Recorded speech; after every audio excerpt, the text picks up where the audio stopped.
Selamat siang, salam sejahtera untuk kita semua. Yang saya hormati Ibu Rizka Praninta SE MAK selaku dosen pembimbing mata kuliah seminar keuangan. Di sini saya ingin mempresentasikan proposal saya yang berjudul pengaruh manajemen piutang terhadap kemampuan pada PT Sinar Mitra Sepadan Finansial Bingji. Sebelum saya melanjutkan presentasi saya, izinkan saya untuk memperkenalkan diri. Perkenalkan, nama saya Hendra Hardianto Siombing, NPM 1715310126. Bab 1 pendahuluan latar belakang masalah. Setiap perusahaan baik yang bergerak dalam bidang usaha industri, dagang maupun jasa senantiasa berusaha untuk meningkatkan penjualan. Baik yang dilakukan melalui penjualan secara tunai dan juga menawarkan secara kredit. Secara umum, alasan perusahaan untuk melakukan penjualan secara kredit adalah untuk mendorong atau meningkatkan penjualan, guna meningkatkan laba perusahaan. Penjualan kredit kini terbukti mampu menarik pelanggan lebih banyak daripada penjualan tunai. Akan tetapi, transaksi ini dapat menimbulkan piutang usaha yang sewaktu-waktu macet dalam pembayaran oleh debitur. Piutang usaha merupakan pos penting dan neraca perusahaan yang turut memberi gambaran bagi keadaan likuiditas perusahaan. Semakin besar penjualan kredit yang diberikan oleh suatu perusahaan, maka perusahaan tersebut akan memiliki risiko yang sangat tinggi. Risiko usaha tersebut contohnya kerugian akibat adanya piutang usaha yang tidak dapat tertagih, atau debitur menunda-nunda pelunasan utangnya yang telah jatuh tempo, sehingga saldo piutang perusahaan meningkat dari waktu ke waktu. Oleh karena itu, perlu penanganan serius dan penting mengenai keberadaan piutang usaha. Dari tabel piutang dan laba bersih PT Sinar Mitra Sepadan Finansial Bingji tahun 2005 sampai 2014, terjadi fluktuasi total piutang yang meningkat. Rata-rata total piutang 60%, sedangkan piutang lancar mengalami penurunan rata-rata sebesar 39%, dan laba bersih mengalami peningkatan rata-rata sebesar 26%. Identifikasi masalah dan batasan masalah. Identifikasi masalah. Berdasarkan latar belakang masalah di atas, maka dapat didefinisikan masalah sebagai berikut. Semakin besar penjualan kredit yang diberikan, maka semakin tinggi juga risiko piutang yang dialami oleh perusahaan. Perusahaan sewaktu-waktu akan mengalami kerugian karena adanya piutang yang tak tertagih. Piutang lain-lain tidak lancar naik. Adanya laba bersih mengalami penurunan. Batasan masalah. Masalah diberikan pada manajemen piutang yang berasal dari residual turnover dan daya salah outstanding, dan kemampuan diukur dari return on asset ROA dan return on equity ROE. Rumusan masalah. Berdasarkan latar belakang masalah, maka perumusan masalah dan dalam penelitian ini adalah bagaimana timbulnya piutang dan strategi yang dilakukan perusahaan dalam upaya menanggulangi piutang. Adakah perbedaan kemampuan berdasarkan return on equity dan return on asset? Adakah pengaruh antara residual turnover daya salah outstanding dengan peningkatan pencapaian kemampuan pada PT Sinar Mitra Sepadan Finansial Bingji baik secara parsial maupun simultan? Tujuan dan manfaat penelitian. Tujuan penelitian untuk mengetahui bagaimana timbulnya piutang dan strategi yang dilakukan oleh perusahaan dalam upaya menanggulangi piutang. Untuk melihat perbedaan kemampuan berdasarkan return on equity dan return on asset. Untuk mengetahui pengaruh antara residual turnover dan daya salah outstanding dengan peningkatan pencapaian kemampuan PT pada PT Sinar Mitra Sepadan Finansial baik secara parsial maupun simultan. Manfaat penelitian bagi perusahaan.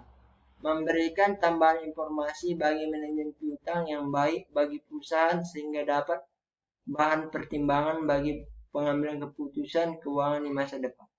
dan nantinya dapat meningkatkan kemampuan perusahaan.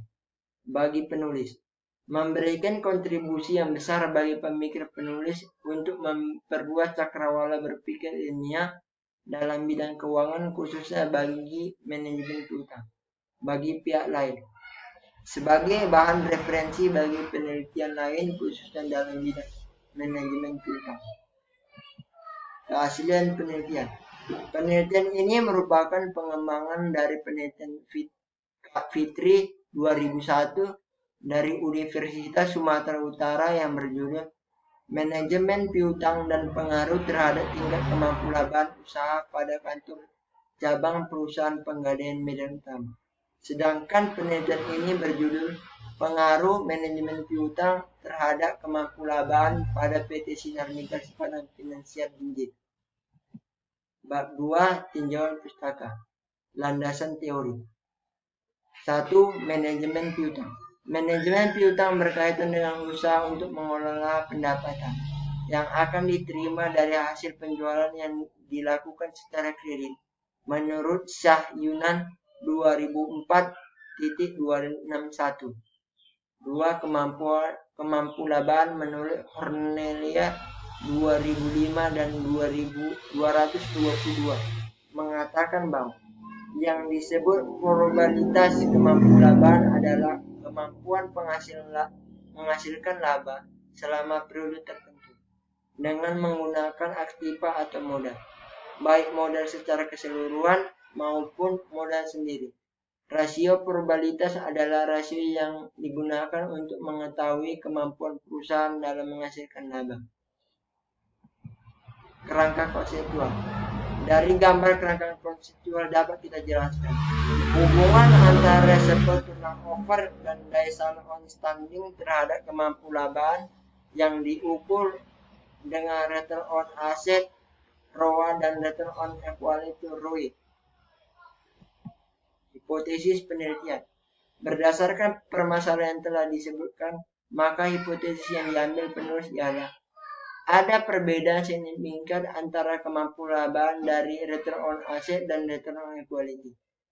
Manajemen piutang dilihat dari resiprocal turnover dan daya saing outstanding memiliki pengaruh yang positif dan signifikan terhadap kemampuan baik secara parsial maupun simulan di PT Sinar Migas Padang Finansial Binjai. Bab 3, pendekatan penelitian. Pendekatan penelitian. Jenis penelitian ini adalah komparatif dan kuantitatif, berupa laporan keuangan tahunan yaitu laporan neraca dan laporan laba rugi. Penelitian ini menjelaskan pendekatan komparatif, menjelaskan perbedaan kemampuan berdasarkan return equity dan return on asset.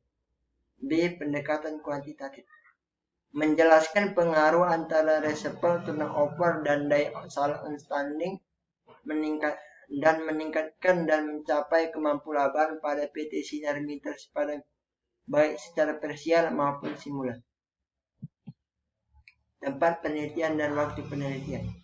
Lokasi penelitian.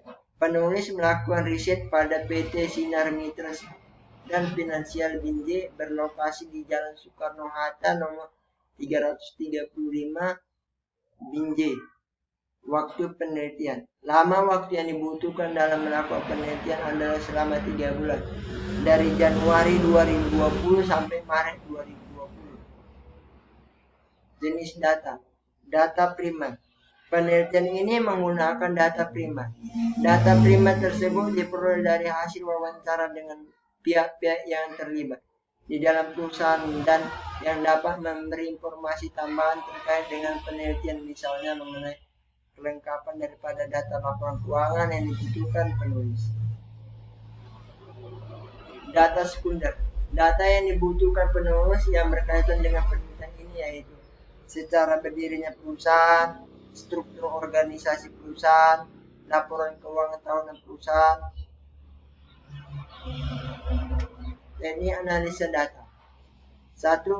Menggunakan teknik regresi linear berganda. 2. Menggunakan uji asumsi klasik. Demikianlah presentasi yang saya buat. Lebih kurang saya minta maaf. Selamat siang.